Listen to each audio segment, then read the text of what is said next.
Hey guys, in this video, I'll show you how to delete Google Ads account. Alright, let's begin.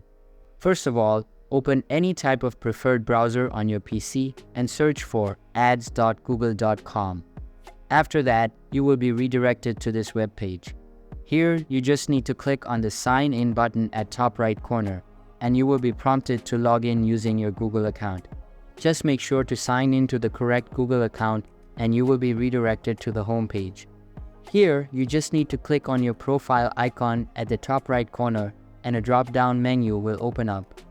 Inside it, look for the Ads account ID and then click on the delete icon beside it.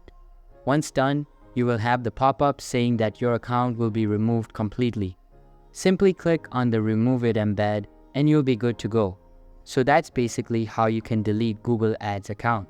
And that's it for this video. If you find this helpful, consider subscribing and giving this a big thumbs up. Thanks.